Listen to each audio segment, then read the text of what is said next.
What's going on, everybody? It's Carlos here from PremierReviewer, and this is podcast number 2, Numero Dos. We're here with Matt Philie, aka Swashin, aka Matt Philie, aka Mr. Pimp My Setup himself. What's going on, Matt? Nothing much, man. I'm excited to be here. Well, tell the people who you are and where they can find you. Yeah, so like Carlos said, I have like 35 names, one of which is Matt Philie. I do Swashin TV. You just go to swashin.tv, Google my name, I'm going to come up. And yeah, I do quite a few things, but mainly setup related content. So pimp my setup clinics, setup builds. Really, the list goes on. I have way too many series, and most of them don't last too long. So I need to get back into that. But yeah, you just go to my channel and you'll find a setup that fits your likings, I guess you could say, whether it's music, it's gaming, home theater, you name it, it's on my channel. Yes, it is. Yes, it is. So let's start from the beginning, man. Obviously, at this point, most people have experimented with YouTube, so they've had 1 or 2 channels prior to having some sort of success on YouTube. What was your first channel, man? Well, I go way back. I was 12 years old. I'm about to be 22, so literally 10 years I've been doing YouTube in some capacity. And my first channel, I really don't tell people this too often, but I'll just say it. There's a place near me called Pudgy's, right? Not a great name, but great food. And my first channel was literally called Pudgy's 101. So not understanding that I was calling myself Pudgy, which yes, at the time I still am, but I was a big little boy. So yeah, my channel was Pudgy's 101, and then I went to DJ Matt 21, Director Matt 21. I did present day tech. I did tutorials. I literally had maybe like 30 different channels before I had Swashin. So, and then how did you come about like Swashin? How did that transform? Well, believe it or not, like it's pretty interesting. Not a lot of people know this. Everyone always says like, hey, what does Swashin even mean? And little do they know, it's actually an acronym. Like each letter represents a word. And I don't tell people that. I still haven't told many people. And I like to keep that a little secret. But what I will say is the original intent wasn't to be a YouTube channel. It was originally a website, swashin.com, swashin.tv, all that. I have like .net, blah, blah, blah. And it was going to be a product-based site related to technology, not even setups at the time. That wasn't even in the game plan. But the original concept was just to have a website where you could share what you would say is a great product. Kind of like Kit, which is weird in that sense that now Kit is so popular and whatnot. But I basically started working on the site, didn't really get it to go the way I wanted to. So instead, I made a channel. And the idea was to have the website and a YouTube channel to kind of grow each other organically. But I ended up just doing Swashin Live, where I had 3 other guys that I met on the internet that were all a lot older than me. So it's really creepy start to that story. But we were just talking about tech news. And I mean, literally, I think my first story was about like Starbucks being hacked and like it, just weird. Like it was just a normal tech channel. And then those people left. They all kind of had their reasons. And then we moved on, and I did different variations of Swashin. Actually, one of the few people that was there from the beginning is Steven Johnson, Tech Johnson. Okay. Still friends with him. Probably the only person I'm still friends with. Well, there's one other guy, but still. And then from there, I started getting the Pimp My Setup in August 2013, I believe, 2013, 14. I don't know. One of those. And it's been a long time. And that's what I've been doing since. Now, yeah, you originally started with a co-host, which later on kind of took your career. Like it actually freed you to take the channel into a different space where you were able to grow, and it was already growing, but like things happened and you were able to like rebrand yourself in a sense. Yeah. How did that take place? And like, what was like, was it scary? Oh, yeah. So, I mean, the main thing is a lot of people don't understand when I say season 3 of Pin My Setup is coming soon. They're like, I only see 1 season on YouTube. And yeah, I mean, there was a first season that's no longer on YouTube for, the reason you were just saying. I had a co-host and no longer, worked with him, whatever. So I did 154 episodes with him. And that was not like in a year. That was like well over a year. We had been doing it for a very long time. I really enjoyed it because I was sort of like the more harsh and like to the point kind of guy. He was the more happy and like, everyone's setup is great and rainbows and sunshine, so like it was a good balance. I really liked the chemistry between us, but things happened behind the scene, and I told him how it was. And basically from there, during an episode, literally episode 154, at the end, he's like, during a live show, because I always did it live, he just quit. So I was surprised. Everyone was surprised. I had about 3,000 subscribers at the time, so it was a decent amount. We had people watch live, of course, so it was fun, but that moment was a bit interesting, to say the least. I still have it. It's just private. And I was going to leave all the episodes up and just start fresh and go from there, but he put in a YouTube copyright claim, basically retracting all of his I don't know, his face on the videos and stuff. Basically said he didn't give consent, or he's retracting his consent or something like that. So I was like, okay, instead of even dealing with this, I'm just going to remove it because it doesn't matter. Like, it doesn't really matter at all. So that's when I took 154 episodes. I made them private and I started fresh. And that's when season 2, as everyone knows, is like the first season, started. And then I did that up until October of 2017. And here I am now. But yeah, it would definitely had like a little bit of a scare to it at first because I was so heated, and I just was like, damn, like this was good for him too. Like, even if he isn't on my channel, he's getting people to watch and follow him on Twitter and all that. Correct. And yeah, he tried to do his setup stuff too. That didn't go well. So, I mean, like you said, it was a good thing. It was a good chance to rebrand. And literally, if you go to my social blade and you look at November of, I believe, 2014, you'll just see a huge spike, and that's actually when I started season 2. So I remember, I'm trying to think how I came across your channel. Just random YouTube, back then YouTube actually used to give you good recommendations. Like, it wasn't just your video showing up on your own, like, suggested. It was like YouTube was different then. Like, it was easier for channels to grow, I think, for sure, in my opinion. 100%. And I don't remember what happened. I just clicked on a video, and next thing you know, I see these two guys talking, and I was like, man, this is like the perfect, like, this is... How come nobody ever thought about this? Obviously you did, because you were doing it, and you probably at that point, you probably had a couple episodes, more than a couple. But I remember going through the backlog and just going binge watching, man. I was like, man, this is, and then all of a sudden getting a notification that you went live. I was like, oh snap, I'm at work watching this thing. Like, this is pretty awesome. So yeah, I remember that the early days, and having Barnacules on and stuff like that. That was pretty cool. Oh, yeah. Like, how did that come about? Well, believe it or not, because at the time, I started Pin My Setup. Setups were cool in the sense that you would film a setup tour once a year, put it on your YouTube channel, and that's it. And there wasn't much more to it. So basically my idea was to, like, hey, let's showcase it. Let's have a good time and have a conversation, just chill. And that's exactly what the show was. And setups, I don't want to like take credit for like the setup game booming, because it was always a thing. But as far as on social media, I think I did play a pretty decent role in getting it to where it is. And there was a Twitter account that started, which was using some photos from our episodes and from Reddit and Imager or whatever. And I think it was just called Desk Setups on Twitter. And basically Barnacules, because if you remember, that's when his man cave was like really big. It was like the nerd cave or whatever. And so at that time, he was following Desk Setups, and Desk Setups, I was talking to him, DMing and stuff. And then he tweeted out one of my streams, and what do you know? Barnacules hops in, and I'm like, I don't even know who Barnacules is at this point, which is kind of funny. And I just look at his channel. I'm like, whoa, this dude's got like 100 and 200,000 subs or something. And I just remember freaking out. He's like, hey, I'd love to be on the show. Like literally he said it to me.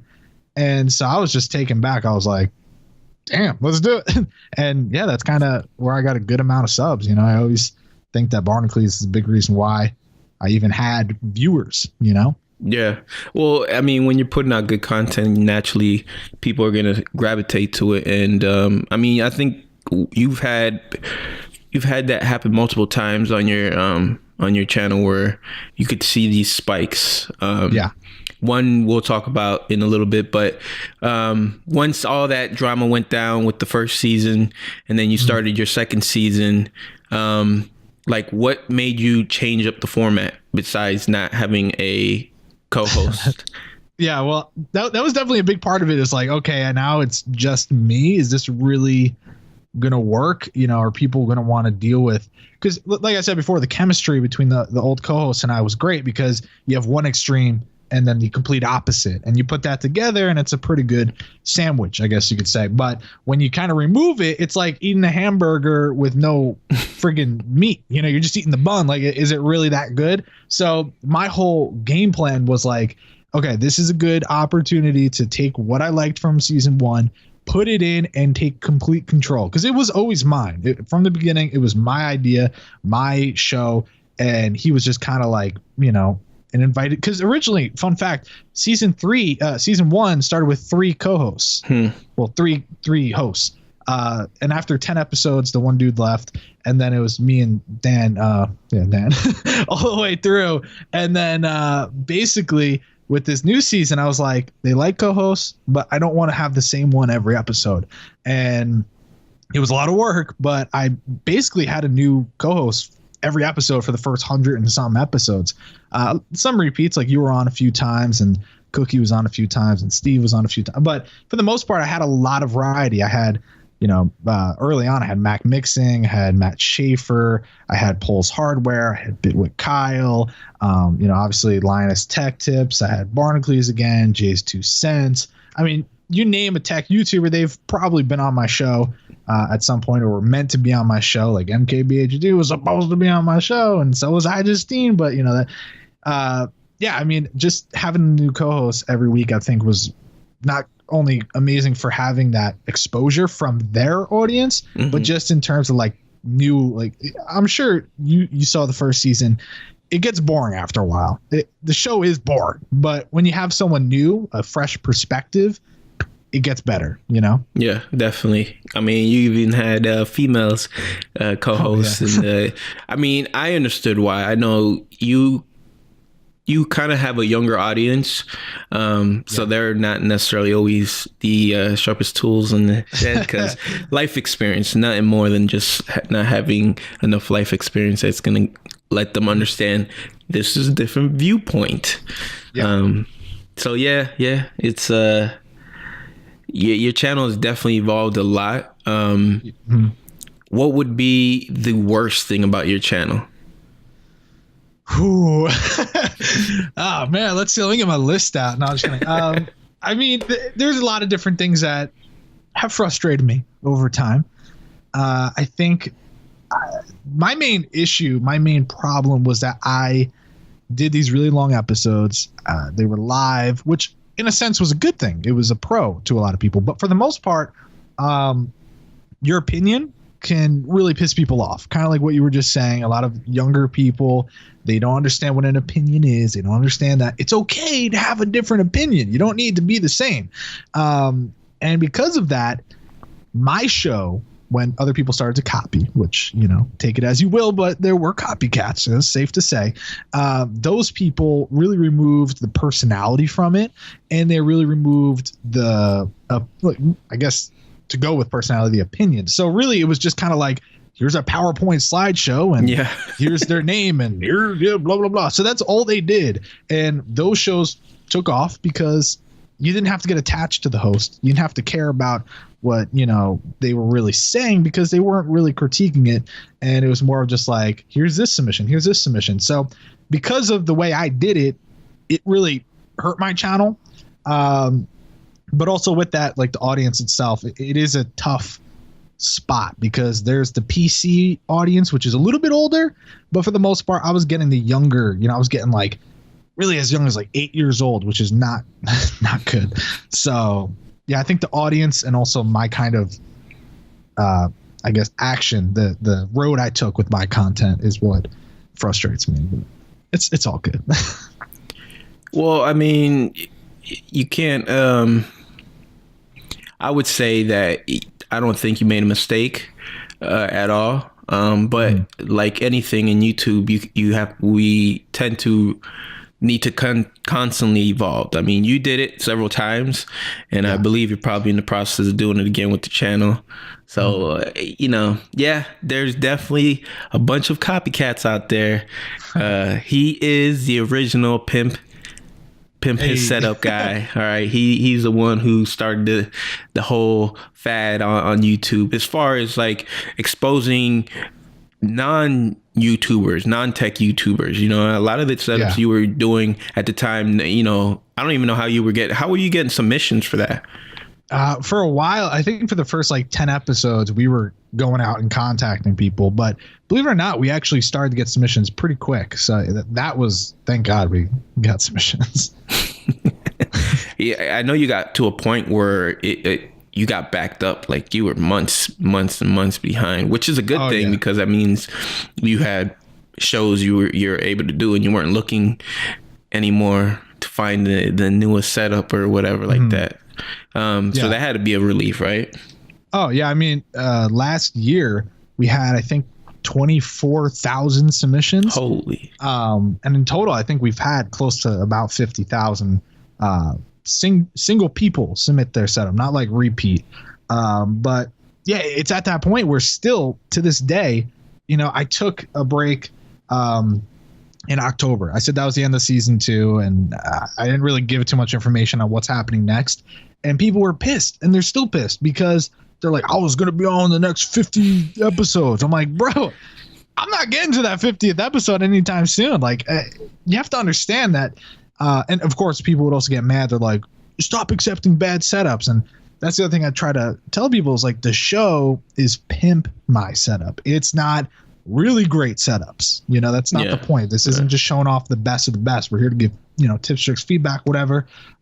So yeah, the queue, although it's great to have a lot of options and, never have to worry about running out of content, it has a lot of negatives attached to it, to say the least.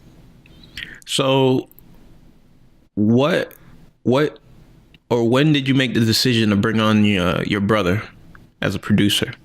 Well, really what happened was, I think it was September of like 2015 I think 2015. Basically, I was outside helping my dad with the lawn or whatever, because I'm a great kid. I'm just a great person all around. I'm not here to brag, but it's true. Now, I was outside and we were cleaning the shed because we have 2 sheds. We have like one of those crappy like Rubbermaid ones that you throw like all the dirty tools in, and then we had the one that everyone knows as like the studio.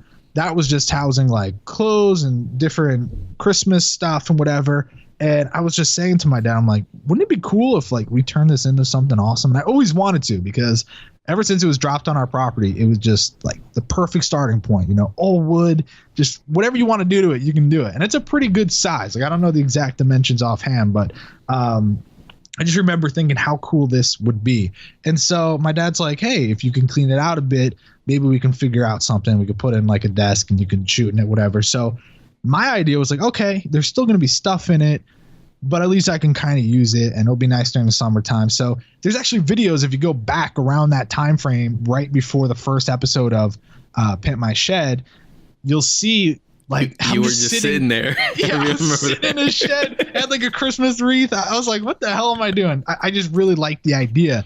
And then my dad was like, you know what? If we can find a spot for all this crap in the garage and whatnot, you can have the shed. And my mom's like, what the hell? So really that day I was like, all right. And I just threw everything out and like put stuff in a different place. And when I started to kind of put that together, I realized like, okay, if I'm going to do this layout, I'm going to be over here. I can't produce because then I'm going to have a monitor covering my face. Like, how am I going to do this? So then when it was all said and done, because I was still doing it in my room, I finally got it set up to a point where I could do the show in there. Like, it wasn't, if you go back to those episodes, I mean, there's nothing on the wall behind me. It was really pretty crappy, but you know, I have 3 brothers and 2 of them are interested in the stuff that I do. So I was kind of like, hey, do you guys want to try to like produce this? And, you know, my one brother, Tom, which is obviously the one that ends up producing the show, he is going to school for film and TV and broadcasting and stuff. So it just kind of makes sense, you know? And so my little brother Cameron did a majority of it in the beginning. And then it got to the point where Tom was doing it for me, and he ended up working for me because the time I did the show 3 times a week, he was usually working. So, you know, he doesn't work for me anymore because, you know how that goes. But yeah, so that's kind of like when I decided, like, hey, do you want to join? And he's like, hell yeah. So that's what we did. Yeah, it was cool. One of the things that I liked about it was seeing the evolution of the shed, because I remember that first episode where you were just like, you had like, I don't know, maybe like 2 feet worth where you can kind of sit in the shed, and then everything was behind you, and you were just talking, and then you were like kind of throwing out the idea, I think I'm gonna turn this shed into a studio. And then to see that like evolve, that was cool. Those were some of my favorite videos on your channel, to see how the shed started evolving. I mean, your dad, man, that dude played a huge part in your channel, man. 100%. That dude, Mr. Tim the Toolman Taylor over there, and Guitar Hero. He and he even produced some of the, which was cool to see him be a producer on your channel. Yeah. Which was also like, you know, painful at the same time, because, you know, he obviously doesn't see things the way that us young people see it. But he did it, and he was probably one of the most favorite co-hosts that I've ever had. Especially in the first episode he was on, people they're like, oh, he's a savage, and he just has too much fun with that stuff. But yeah, if it wasn't for him, like, I wouldn't have like any of the stuff I have, of course. He never had to give me the shed or anything. People were like, oh, look at you, like, your daddy's doing this for you. It's like, no, my dad just, you know, he supports me, he believes in what I do, and he gave me a damn shed. So you know what, it is what it is. And yeah, I think my dad likes it too, because he can kind of live through me, in the sense, like, he always wanted to do something like that. But, you know, back then when he was a kid, I mean, they were still using tin cans as phones and stuff. So, but yeah, I mean, he has more fun with it than I do, honestly. He just loves the whole idea. So it's been fun to work with him on a lot of stuff. Speaking of that, like, what are some of the things that, like, what are some of your favorite episodes, or do you have any? That's a good question. I mean, I would say, honestly, out of all of them, my favorite was definitely the one with Linus, not because it has a lot of views, and that's definitely helped me pay for a lot of things, but mainly for the fact that just here I am, this young kid. I don't even think I think I was under 10,000 subs at the time, and I was doing a live stream, and I'm like, guys, what if we got Linus Tech Tips on my channel? And they're all like, yeah, dude, yeah. So of course, something I used to do all the time, and I'm sure you remember, is I'd be like, let's do our Twitter raid. Let's hop on Twitter. Let's find someone to tweet to, and let's spam the shit out of them. And that's literally what we did. And it finally got to the point. I think his reply was something like, okay, I get it. I'll be on your show. And I was like, all right. Because here I am, this little guy. I don't really have a huge following. So the fact that I was able to like raid to the point where he was able to see it, it's pretty cool. Yeah. So yeah, I ended up like emailing him, and we're like, okay, this is the time that we're going to do it. Everything seemed great. And then I set everything up. It seems great. I'm sitting there streaming because he hadn't like responded to me yet. I'm sitting there. So I'm like, I got to just start the stream. You know, it's the time, it's 12 o'clock, whatever. Let me do this. And I'm sitting there for God knows how long. And everyone's like, are you lying? Like, is Linus actually coming? And I'm like, I thought he was gonna be on the show. And then that's when I think Brian, Sergeant Ballistic, because they were following each other at the time, he DM'd him and he got a notification. He was in the middle of filming a video, and he forgot that there's a time change, even though I did put Eastern time, so that's on Linus. But he totally forgot about the time change, and so he scheduled it for, I think, 12 o'clock his time. And then he hopped on, and it was just so funny because he was like, here I am, extremely shy, really, really nervous. And he's just like, I'm so sorry. I'm so sorry. I'm like, no, you're on my show. This is so cool, man. And yeah, I mean, that episode, I had 500 some odd people watching live, which was so cool because, you know, at the most I probably had like 50 people watching. And then, yeah, that video as well, between Barnacles and Linus, like those are the two main people that got me subscribers. So I just think that one to me is special because all within about a week or so, I went up like 12,000 subs. Really nuts. Because, that's the other thing. The reason why I like it is I didn't think much of it. Like, we did the episode. Great. That's going to be up on the internet forever. Cool. Call it a day. But then in one of his videos that he's reviewing a microphone, he shouts me out. Yeah. Like, that was super cool of him. He's a great guy. He really is. So. Yeah. He was talking about the microphone. He's like, I didn't realize the popularity of these mics until I go in on a channel called Pin My Setup. And then it kind of like featured you real quick. And then did he leave a link to your channel? Yeah. So yeah, I remember you were like I don't know, 10 or 12,000, and then like within a day or two, that week I looked back and it was like 45,000. I was like, what? Snap! That was awesome. That was good to see. It was so cool, and I was happy because I met him at Vlogger Fair in August of 2015. He was one of the guests there, and somehow I was the guest because I know like Chris and Liz and all those people. They're really cool people, and they're like, yeah, Linus is going to be coming here. I'm like, oh, okay, cool. So he comes on his motorcycle from Canada straight out because it's in Seattle. And actually, if you guys know John Prosser from Page Tech, he did a vlog. And if you watch the vlog, you'll see like that moment that we met him. And you'll see Linus deep throat a banana for the sake of comedy. It was really interesting.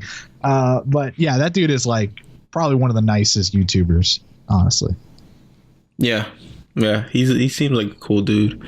I'm with him. I like subscribe to him, then I unsubscribed, and I subscribe. It's weird. It's weird because they put out so much content. Sometimes it's just like I'm in my highs and lows. You know how this YouTube. Sometimes you just get tired of like the space you're in could be like the worst space you're in as well. Like So then you end up having to look at, and then that's part of what YouTube is finding new channels and then new interests, and you evolve as a person trying to find like what you're interested in. That's why I give it up to those who can stay in their field in a sense and just keep going straight. Like with me, I feel like I've gone left and right and come back and then veered away and come back, and you're kind of in that like boat right now, right? Oh yeah. I mean, it's funny too that you're saying the whole thing with unsubscribing from Linus and whatnot, because for me, like I really treat my sub box as like the best content and only the best. I don't want to see a video in my sub box that I don't like, that I read the title, I'm like, what the hell is this? You know what I mean? Yeah. Like I unsubscribe from channels more than anything. And I can't watch tech. I do not like tech channels, really. There's only a few that I'll watch. And even then I won't watch all their videos. And it's a problem. It really is. And I think part of it is being a part of the tech community. Mm-hmm. You kind of get that like, oh my God, the same, like 8 people just uploaded a graphics card. Like, Jesus Christ. Like I get it. It goes fast. It plays frames. Like that's cool. But yeah, I'm not here to watch like 8 different people review the same card. And then you get the people that have like, one of them releases it early, and then there's like, oh, he broke the NDA or the embargo date, and you get all the people fighting over a graphics card. I'm like, Jesus Christ. It's a graphic. Really? Yeah. Some people like, there's so many more things in our life that we have to worry about than something like a graphics card or damn phone. I mean, like that person is terrible for breaking the embargo date, but it's like that's the tech channel drama. It's like, this guy broke his embargo, oh my God. I was like, okay. It's like, we have nothing else to talk about, so. Yeah. Yeah, it's crazy. All right. So then we are speaking of that. What are some of your like favorite channels that you do watch? Whew, man. Let me see, actually. Because for me, a big part of what I watch personally is vlogs. I like vlogs, but those people have 2017 is the year of the vlog. Yeah, and even then they've been annoying as hell for a long time. Yeah. But from the beginning, I always watched my main three when I started watching YouTube when I was a young little kid: Philip DeFranco, Charles Trippy, and Shay Carl. And Shay Carl doesn't upload anymore for reasons. Charles Trippy, he's still daily vlogs. He holds the world record for consecutive daily vlogs. So he's cool. I don't really watch him anymore though, just because I've kind of grown out of that. And then Philip DeFranco, I mean, everyone should be watching Philip DeFranco for news. It's the easiest way to consume it and not have to have someone's opinion shoved down your throat. And with Philip DeFranco, I like his vlog channel a lot. That's something I always watch. But I would say, like, looking through, I watch Shane Dawson's one of my favorite. Street Speed 717. I love car related videos recently. I like Off the Ranch, Demolition Ranch, all those. Let's see, what else do I watch? Carlos? No, he's off my sub list. Yeah, I mean, Jenna Zarek, Monica Church, Tim Tracker. Tim Tracker does a lot of like Disney vlogs. Okay, yeah, you're a big Disney guy. Yeah, oh yeah. I love Nate Shot, my buddy Samika vlogs. Still watch I Justine, H3H3. MKBHD is probably the main tech channel that I'll watch, and even then, it's like, No, I know. Tech channels. So it's like, so yeah, I watch a big variety. I'm definitely not a tech watcher. I'm more of like a daily life kind of guy, Yeah. So you have a vlogging channel. It's dedicated vlogging channel. What happened, man? Well, you see, it was my second time doing Vlogmas, and I gave up like 8 days. But you know what? The thing is, I just don't have an exciting life. I really don't. A lot of people think like, oh, this guy's getting YouTube money, get free product, man. Like he'd be doing something crazy. No, like my life is quite literally boring. Just the definition of the word boring is my life. But the stuff that I was doing that was cool. I couldn't really vlog. I did do college. Like, what am I gonna? I go to college online. Well, I just got my associates, but it's like, am I gonna film myself doing an essay? You know what I mean? Like, I don't really have the most exciting life, and that kind of hurt my vlog channel. But I did think to some extent about how I can bring it back and how I can make it work. And I was actually going to try to move to Orlando for I was gonna move for a year, and I was gonna do all theme park vlogs. Just going to Disney every day, going to Universal, and kind of just documenting everything. And there's definitely an audience there for that. Like I said, Tim Tracker does great ones, but just realistically, I don't think I could do that right now. So that's a thing. But I think the vlogging thing will come when I move to North Carolina, which should hopefully be this year. I keep saying that, but hopefully this year I do move. There'll be a lot of content to vlog, and my life should be a little more exciting. But for now, I'm sitting here just doing what I do. Not much going on. Are you still planning on moving to North Carolina? Yeah. That is the plan. So with your brother or? Yeah, with the whole family. Oh, surprisingly, yeah. So the whole thing is like what we've been waiting for is really just when my dad can move because of work. So when he does get to that point, like the whole family's getting up and we're going. And that way, what I have here money wise is like nothing. I couldn't rent a place. It's like $2,000 a month, like starting price to get a decent place to rent. I can't afford a house here. It's like $500,000 for a decent expensive house. Yeah. So then the whole idea is when we move to North Carolina, I can afford to be an adult and move out on my own and do fun things. And, then I could drive to Disney World. I could do all that fun stuff. But yeah, for now, that's kind of like how things have been, just waiting for that to happen. So I've kind of been putting things on hold, and I can't really do that anymore. I have to wait, obviously I have to wait, but I can't be putting my life on hold. So I have a few things with my personal, like my quote unquote company that I'm going to try to do until then. I don't want YouTube. YouTube was definitely a full-time thing. Like last year I made enough for myself and for my brother, and it was great. but 2016 and 2017, I kind of fell off. YouTube kind of fell off for me. So now I need to figure things out, you know what I mean? Well, I mean, like I was saying before, we all get to a point where we kind of have to reevaluate the channels, and you kind of have to miss it, right? Like, I'm sure you kind of miss it in a strange way where you realize, man, maybe I'll start doing it again. So yeah, I hope that's where you're at, because I definitely want to see content from your channel, man. I haven't seen a swashing video in a long time, man. I'm working on it, and it's funny because I actually had I can do an episode of Setup Clinic right now, and what's funny is with Setup Clinic, the first episode I did almost has 1 million views now. Wow. And it's like the cringiest thing I ever did. It was purposely cringy, and people still don't get that, and they just think I'm weird. And then the second episode has about, I think, like 100,000 views. So I know the series will do well, but I just haven't done anything with it. I have an epic 3D render ready to go.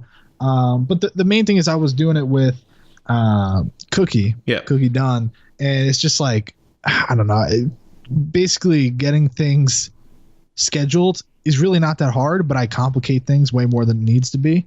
So hopefully that comes soon, because that is ready to go. But I actually been working on Pimp My Setup Season 3. I don't really have an idea when it's coming out, but I'm hoping the beginning of February, maybe, which is next week. So damn. Let's push that back to the beginning of February 2019. We'll bleep it out. Yeah. I mean, I'll figure it out, but I do have content, and I'm excited. I just got a monitor from BenQ. I need to review it, otherwise they'll hunt me down and murder me. So you are still getting products from company? Oh yeah, I trust me. If a company emails me, I'm like, send it on over. Let's get it. And they're like, hey, where's the video? I'm like, well, you see, I lost it. My dog ate it. So yeah, but I do have some cool stuff that I want to make a video about, and the BenQ monitor is definitely one of them. So, well, you've inspired a lot of channels. I know that. Proof's in the pudding with a lot of people growing their channels from your idea. So I definitely am looking forward to seeing more content from you. And not just setup videos. I actually enjoy your take on products and stuff like that. So I want to see more of that. Hopefully you will.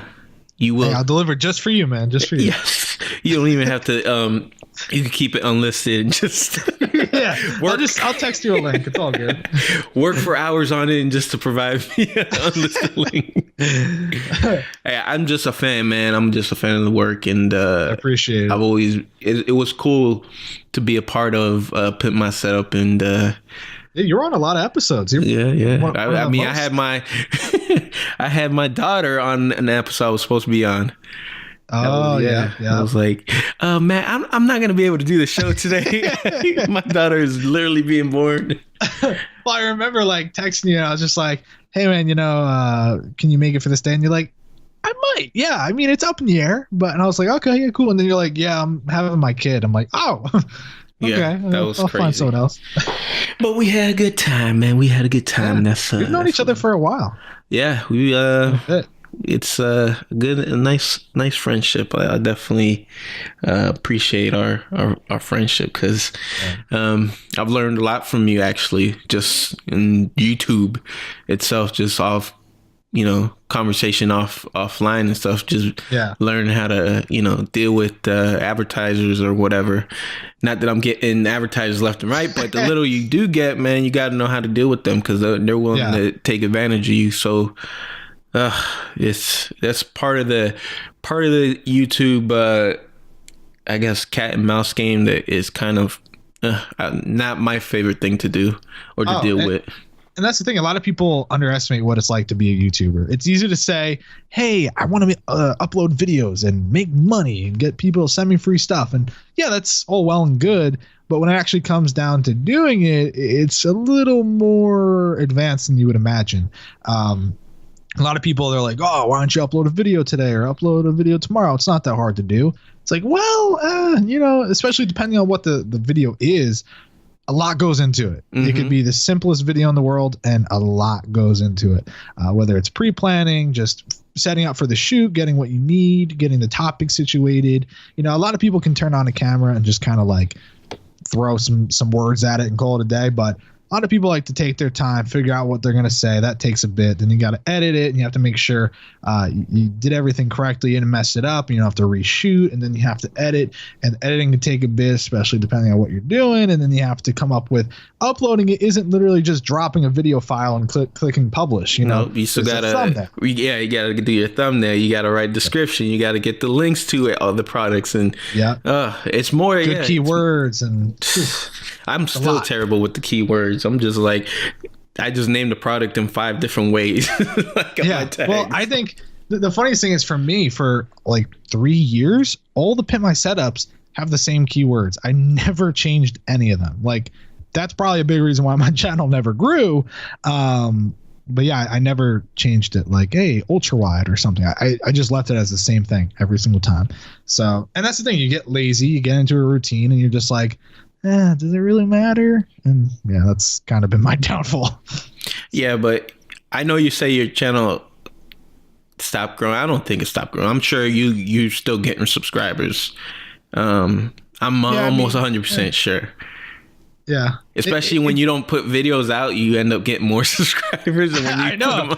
Makes I'm not gonna put one up and they're like, what the hell is this? And unsubscribe.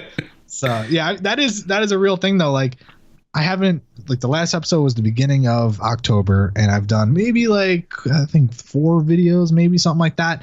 All of them were pretty stupid. One of them was like a sponsored thing I was planning on doing, and then they took too long, and so the timing of that was awful. But you know, I haven't really uploaded like a legitimate video since October. And you know, the channel's still making money. It's still getting, like, I think the lowest views I've had so far is like 250,000 for a month. So as far as I'm concerned, like, I'm good. I hope to come back, and I hope people care, and I hope that I start showing up in sub boxes again, because that was another problem. I did the Elgato Stream Deck review, which was something I put a little bit of time into that, and everyone, even my dad, was like, hey, it's not in my sub box. I'm like, what the like, yeah, my own dad, who watches every single video I upload, like, he's not getting my video. So that was, that's really frustrating. Yeah, it is super frustrating. You getting demonetized. That sucks. Well, I know a little thing or two about that. I can imagine. But no, with my other channel, I've never even monetized it. Never looked. In my opinion, it was like, I'm not gonna give them an excuse to try to take my channel down. I'm already talking about stuff that most people don't want to hear, so I just never monetized it. But I it's still the same thing. Like, videos not showing up in people's subscription. Then it was like that whole, around the same time, you had to like talk on your videos and be like, make sure you like, share, and subscribe, and hit that bell notification. Like, and now it's like, hit the bell and then hit the drop down and make sure you check that you actually want the note. Like, so stupid. So stupid. It's so many more hoops. That's why I don't understand why, like, the way it's gone. Like, what's your opinion on this whole the smaller YouTubes being like complaining about not being able to monetize now? Honestly, I don't know if this is a popular opinion or not, but they need to get over it. Yes. Honestly. Yes. Because at the end of the day, I do have one friend that has made good money, and he doesn't meet the requirements. But, and I don't want to be mean, there's a reason why he doesn't have enough subs. Not that I'm saying I think his content's bad, but people aren't subscribing and you're not meeting the requirements, and that's on you. You need to you shouldn't just be like a one-hit wonder. Mm-hmm. Like, hey, I had a video get 1 million views. Oh, now I'm the best YouTube. Like, you should be having consistent numbers. So I think what they've done is actually set up a really good bottom line. And they even said 90% of the people made less than $100 in a year. And in the last month, 99% of them made $2.50 or less. So you're literally complaining about you can't even get Starbucks. No, you can't get $2.50. Like, what are you complaining about? Like, get over it. Don't act like what YouTube's doing is basically saying you're not good enough. Like, you need to sit down and think about how bad your channel is. Like, no, this should motivate you. You should get up and work on growing your channel and just get over it, you know? Yeah, it's something that we literally mentioned in the beginning. Like the ones who don't have to worry about it, quote unquote, like yourself, myself, and other channels, right? Man, when we started, that we didn't even think about monetizing because we had like 3 or 4 different channels that we went through before we even got to the point where we even started receiving subscribers. Like that's my take on it. Like, man, most of these kids are just putting in, you know, thinking that, hey, they upload a video and they should be getting views. Like, no, it's a lot more work than that. It's, you know, trying to socialize with other people, and there's a lot more to it. And maybe this will help some of them understand that and realize, like, it's not as easy as what this guy appears. He makes it look easy, but it's not that easy. And then there's a whole nother level of, like, one thing that you have, even if you're saying your channel's dead, which I disagree, is you still have a core audience base that if you went live right now, you will have 50 to 100, 150 people show up. And it could be more. Probably would. Yeah. Like, I couldn't do a live stream. I have over almost 11,000 subscribers. I do a live stream, I might get like 8 people to show up. So there's something that you've built there that you have to, I want you to appreciate, because that's not everybody can get that. Even if they're like pain in the asses, that's still a loyal group of people who, like, you know, they could be freaking washing their car and all of a sudden they might get notified and they're like, oh my God, he went live finally. And boom, you could just be like, hey, man, we're talking about toilet paper today. And, you know. Yeah, trust me, I don't take it for granted. It's just like, you know, it's been a bit of it kind of like slowing down. It gets frustrating because it's not showing up in sub boxes. You know, there's a lot of reasons, but definitely in one year, 2016 was like best year for me. I thought I was on top of the world, even though I didn't have that big of a channel. But I got 90,000 subs in 1 year. That's awesome. Yeah, like it was just great. It was a great feeling when you wake up and you look at your YouTube stats and, you know, those arrows are green and they're pointing up. It's like, oh, it's a good day. It's a good day. But, you know, that obviously you have to go through the ups and the downs, and I've learned a lot from it. But for me, you know, I've been doing YouTube for so long. I made thousands of videos before, like literally I probably made 1,000 videos before I ever made any money. Yeah. And when I was 14, I had my channel Present Day Tech, which was like my big thing back then. I was loving it. I was having a great time. I hit 100 subs, and, you know, all of a sudden I hit 1,000 subs, and I actually applied for the YouTube Partner Program. And I was rejected like 85 times. But I did eventually get to the point where I was approved, and I was like maybe 14, 15. And it was the coolest damn thing ever. And I just remember getting that email and like freaking out, and didn't matter because I didn't make enough money to get a check for a while. But when I did get the check, it's like, here's $100 from YouTube for making videos. What a freaking cool feeling. Yeah, especially back when you couldn't do direct deposit and you just get a check, like that just makes it that much more real. And it was such a good feeling. I couldn't believe it. And, you know, then all of a sudden I was doing swashin, and here I am seeing numbers that I couldn't believe. I was like, holy crap, this is what I dreamed of as a kid. This is what I worked my ass off to get. And yeah, just kind of remembering where you came from is always important. And you have to work for what you have. You can't just say other people are getting paid on YouTube, I should too. It's like, you got to work for it. You know, you're uploading really crappy videos, you know, watch your stuff and then realize why you're not growing. Yeah. So. And growing as like a videographer / editor is like key. Yeah. You know, if you're not making any improvements and you know, sitting down and editing a video, then no, I'm sorry. Like nobody's gonna watch a video where there's weird jump cuts or no jump cuts and awkward pauses and stuff like that. There's a lot of improvement that we all had to go through. Like no one University of YouTube exists, but it didn't always exist the way it does today. Like the quality of videos can easily be at a higher level that they ever were today. So I don't know. You gotta learn something new every day, and if you're not, then you're not putting in the effort to get better. That's really what it comes down to.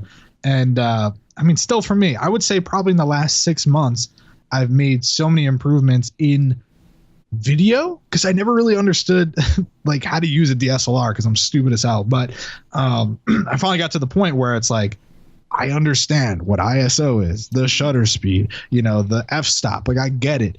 And now I'm excited to come back because I feel like I can have visually appealing videos.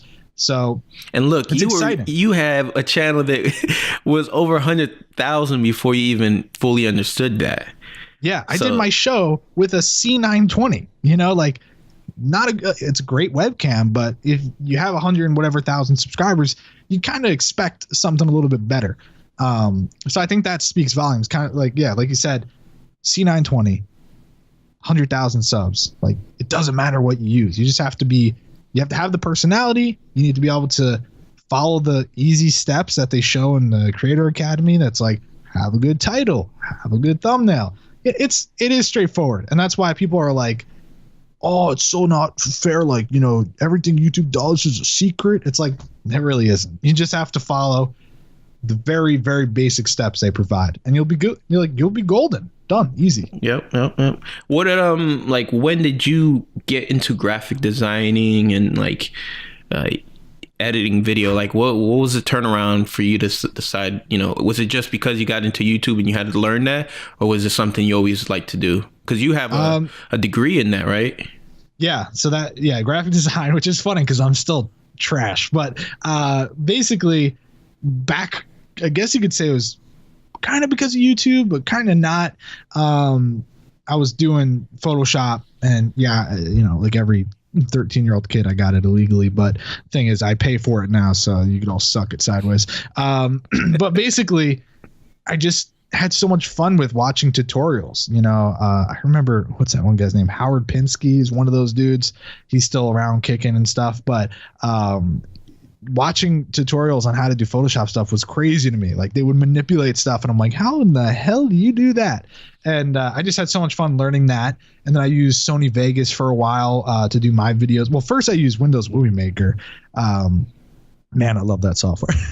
But it got to the point where I was like, all right, I'm going to just keep doing Photoshop every day. And I really think I have improved a lot, of course. But once I started using Premiere, I was in love. Like Adobe Premiere is so good. It is so damn good. I'm not taking your Final Cut Pro stuff. I want Adobe Premiere. You know what I mean? So that's right. Yeah, I've been doing it for a long time. And this is coming from somebody who was primarily a Mac user at the time, right? Yeah. I literally was the biggest Apple fanboy for quite a long time. Even if you watch in the back of my videos, I had like the shrine, I had the boxes, I had Steve Jobs up on my wall. Like, yeah, I needed help. But then in, I guess it was April 2015, I built my first computer. And thankfully I had a lot of sponsors. Otherwise I would never have had a dope ass computer. And man, like it's still the same computer I'm using now. Really. I changed a few things, but the world of PC is just so much better. But I still have my MacBook Pro, and there's a time and place for Mac and a time and place for Windows. And I love it. I love technology. No, I mean, I was telling my friend Carlos from the last podcast we were talking about, because he helped me decide, one day you're probably gonna want to build a more powerful machine, and maybe you should use Premiere so you don't have to switch back and forth. Because I was using Mac Mini at the time, and then obviously a year later to whatever, being friends and stuff like that. And when I seen you build your PC, I was like, damn it, Matt can do it. I can do it. And then it just gave me confidence. Remember when I was hitting you up like, dude, I'm scared. I'm so Well, it's funny because you had a Mac Mini and I was just coming off of a Mac Mini. So like I was in the same boat as you. I had the Mac Mini, which they're awesome computers, but not for what we were doing. And so, yeah, I just remember when I built my first computer, I would call my buddy Cookie, and I'd be like, what the hell do I do? Where does this go? I don't know what this is supposed to do. And they're like, oh, it's just like Legos, bro. You just couldn't. I'm like, that is not a Lego. That's not what I use. But when you think about it now, like, because obviously you've built a couple computers, right? Yeah. It's really not. It's so intimidating because when you see someone else build it, all you see is wires. It's almost like there's a maze of wires, and you realize like each one literally tells you go here. Yeah, it says on the damn thing. And until you can get over that hurdle, until you can actually like, I think everyone should try to build a computer, and you realize if you have one or two people who know what they're doing, and you can call and be like, where does this go? After that, everything is amazing. Like joining the PC Master Race was one of the best things I've ever done. Oh, 100% agree with that. I mean, it just is better for being a content creator. I definitely think it is the right option, unless you're the kind of guy that's going like, on vacation a lot and traveling. You need your MacBook Pro or whatever. But PC Master Race is the way to go.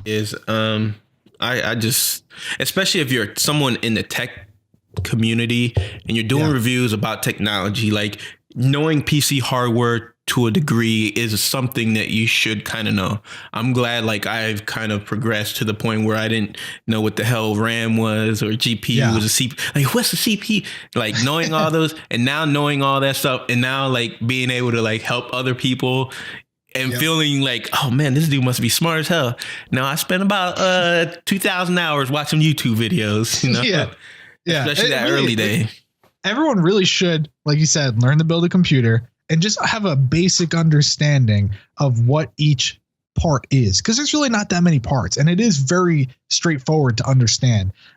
Because when you go and buy your pre-built stuff, that's fine. You want to buy a pre-built overpriced piece of crap, go for it. But at least know, like, how many times have you had people ask in your family, like, hey, is this, you think this is a good specs of computer? Is this going to be a good computer? And you look and it's like 4 gigs of RAM. You're like, what the hell? You going to spend $1,000 on that?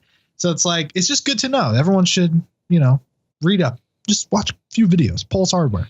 Exactly. He's one of my favorite PC guys to watch. I don't have a lot of those guys because it's like you said, when one of them puts out, everybody, like I ended up cleaning my sub box from a, and we were like, all right, let me narrow it down to the guys that I just enjoy their personality. Yeah, that's the most important part. Yeah. So, he's one of the guys that I'm still subscribed to just because he comes across very informative, but yet entertaining to a sort. And it's just straight to the point. Yeah, I learned so much from that guy's videos and stuff like that. Jay's 2 Cents, another dude. I don't watch all his stuff, but, I do watch his channel still from time to time, and because Jay's a great guy. There's a lot of information that technology is constantly evolving, and if you're going to be in this space, you got to know at least the majority of what is being, the difference between an i5 and an i7 or something like that. Yeah, because learning how to build a computer also helped me in the software aspect, which is weird. Like when you do have an issue with, because you will have an issue. I don't care who you are. You will have an issue where your computer doesn't want to turn on. And it's like, I hate those moments, and they're not very often, but when they do, and it takes you literally a full day and a half to troubleshoot it, you learn so much in that process. I hate the process, but at the same time you learn. Like, so the next time it happens, like, oh, I just got to disconnect my, everything else. I'm just going to disconnect my power source and reboot it or something. I can't tell you how many issues I've had with that. Like, the funniest thing is when I built this computer a month after, probably some of my funniest videos were relating to the building of the PC. A month later, my motherboard was shot. It was just done. The Asus X99 Deluxe, which was like $500 goddamn dollars. Yeah, and I thought to myself, like, it worked for a month. This could not have been my fault because I have not touched the damn thing. I put it in, it worked, and I left it on my desk, and that's been it. And luckily they did RMA it, but it was like a 3-week process of no computer, which was just asinine. But if you ever have time, go back and watch the video where I say my PC's dead. I did like a whole music I remember thing with the mustache. Yeah. That is when I had the most fun with YouTube because my stats were reflecting it, But oh man, the amount of times I've had it where my computer doesn't turn on and I'm like, what do I do? And then I figure it out and it's like, oh, good to know for the future. Yeah. It sucks at the moment because it always happens in a time when you're like, oh, I have to literally do something that's really important. Yep. Or, I the worst is with Premiere when you're like, okay, I'm almost done with this video. I'm going to hit control shift S to save it, so that I can then keep on doing. Just want to make sure my stuff is backed up. I'm in a comfortable place right now, and the damn thing locks up. Yeah, it's like, ooh, you really want to do that right now? It's not gonna work. And then you have to like Taskmaster shut it down, and you lose all that work that you didn't. Oh man, it happened to me yesterday actually, but it happened to me It happened to me, and I hadn't made any changes because I have the auto backup as well, and I didn't see it. You know, sometimes you're just so focused on stuff you don't see it when the auto does it normally, and it did it, and I didn't see it, and I only did a few changes. And it got to that point where I had to cut the damn thing, cut the cord, and I'll start over. And then I realized when I went back and uploaded and then looked at it, I was like, oh, literally there was barely a change. So I was like, all right, good. Yeah, that's the best feeling. But I just get in the habit of Control S every 10 seconds, like Control S. Plus it has every few seconds it does like the auto save thing, which you were just talking about. So that has definitely saved a lot of headaches. But I need to get back into like actually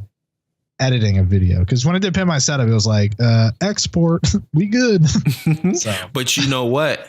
I think what you have a lot to offer is like the tutorial type videos. Like I think I would love to see more tutorial type videos from you, like especially with the Photoshop stuff. That's one of the things I love just doing myself. Like I started because I created this whole nother channel and stuff like that. I really had to become more creative with thumbnails and all this stuff. And dude, I just like fell in love with Photoshop and just started. Isn't it so relaxing? Just like messing around with it. Dude, I'm at work. That's one of the reasons why like I ended up buying a MacBook Pro. Is I was at work and I had my like 13-inch like 2004 mid 2014. It was like just slow as hell. So I ended up getting a mid or a late, I don't know, 2016 Touch Bar, the whole 9, expensive. And I was like, I already have a super expensive computer at home. Do I really need it? And I was like, hell yeah. Cause when I'm not doing a haircut, I'll go right in Photoshop and I'll make thumbnails for future videos or something like that. And it's just so much fun. I love it. Yeah, it's good because you could actually like make a lot, make a good use of your time. Yeah, so. I'm always trying to learn. That's for sure. Like one of the things I like about YouTube is you can go into some deep rabbit holes, but you can learn a lot in just every aspect. Like learn Photoshop, learn Premiere, learn new tricks in color grading, everything. It's just all there. It's just like it's really the modern day library. Oh, for sure. That is literally every time someone's like, "Oh, you know how to make videos? How'd you do that?" I'm like, everything I've learned is from YouTube. Like I used to do web design like crazy. I still kind of do it. And it's like, learn that from YouTube. I do graphics. I'm getting into real estate photography, which is like a whole nother thing, but I've learned all that from YouTube and it's great. It costs absolutely nothing and people take it for granted and they really need to understand, like you said, it's the modern day library. Everything you need is at your fingertips. It's really pretty awesome. The Google search bar is the Dewey Decimal System. Just type it in and it's there. It works and everything. It's there. So yeah. Well, man, dude, this has been awesome, dude. Like literally, time has flown by. Yeah, you were right. The hour went by real quick. Yeah. Every time I do this, I'm like, man, look at the time. So we're gonna end it here, but it's just been a blast, guys. Matt's links will be in the description. Make sure you go check him out. He's coming back strong. And he's going to come out with some cool videos. I know it. But he has a whole backlog of videos of Pimp My Setup and just other interesting stuff, that vlogs and everything. So go check him out. He's doing some awesome work. Any last words to the people? If you really hate your life, you can waste like a whole year just by opening Pimp My Setup and hitting play. There's so many hours of content. Trust me, you can't complain. You have nothing to do. Just watch it all. Have a great time. Oh man, it's true. And that before we close, I just have to say this one awesome story is that one of my best friends, from high school, and we keep in touch even till today. The guy, he saw me for the first time in like 2-3 years. comes to my house. We're talking about, he's like, damn, man, your setup looks awesome. Like, this is crazy, dude. I watched this guy on YouTube.